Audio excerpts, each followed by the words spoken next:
Baiklah, para mahasiswa yang saya cintai dan saya banggakan, pada kesempatan ini kita coba masuki materi tentang code computing. Sebenarnya materi ini ingin memperkenalkan saja agar istilah cloud computing ini menjadi familiar di telinga kita, menjadi familiar untuk pengetahuan kita.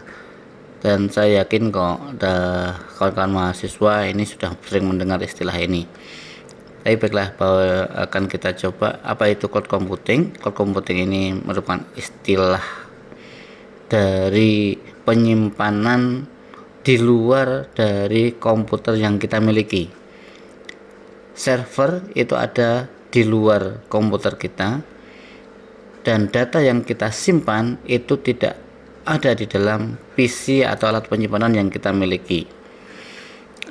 Sebagai contoh, pada saat kita mengirimkan file melalui email atau menyimpan file di Google Drive, di sana kita pahami bahwa filenya tidak ada di komputer kita, tetapi justru ada di server tempatnya penyedia. Kalau dalam hal ini adalah Google menyediakan alat penyimpanan itu, dan kita tidak pahami atau kadang-kadang tidak sadar di mana server itu berada, kan gitu. Sehingga keuntungannya suatu saat nanti tanpa harus menggunakan PC yang kita punya sekarang, kita bisa menggunakan PC di tempat lain atau di kota lain atau di manapun berada, itu kita tetap bisa mengakses data yang sudah kita simpan di awan tadi, tanda kutip ya, awan tanda kutip. Inilah yang disebut dengan cloud computing. Cara kerja cloud computing begini. Teknologi cloud computing ini menjadikan internet sebagai pusat server dalam mengelola data.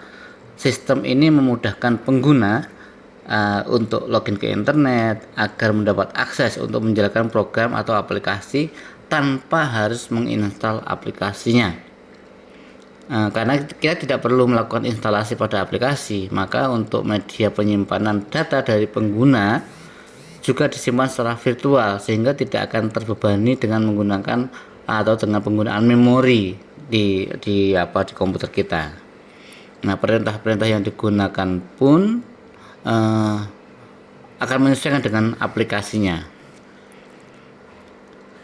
Nah, itu yang disebut dengan bagaimana proses dari cloud computing itu. Dalam kehidupan kita sehari-hari biasanya kita melihat ya, di perkantoran itu menggunakan banyak komputer untuk menjalankan perusahaannya, atau menggunakan komputer untuk melakukan kerja administrasinya. Nah, dengan cloud computing ini, selain murah, cloud computing memiliki media penyimpanan yang fleksibel dan efisien untuk kemudian bisa diterapkan di sektor apapun, termasuk sektor pendidikan maupun sektor bisnis.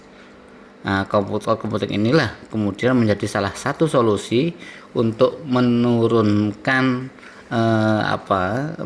anggaran ya, atau masalah-masalah dengan anggaran. Itu salah satu solusi. Tapi pada intinya bahwa efisiensi kerja, penyimpanan yang tanda kutip tidak terbatas itu sangat membantu dalam melaksanakan tugas-tugas pekerjaan maupun tugas-tugas administrasi. Dalam konteks ini adalah kita sebagai pustakawan. Demikian untuk pengertian atau pemahaman dari cloud computing pada kesempatan kali ini. Selanjutnya kita baca modul berikutnya, kita baca materi-materi berikutnya yang terkait dengan jaringan kerjasama perpustakaan ini.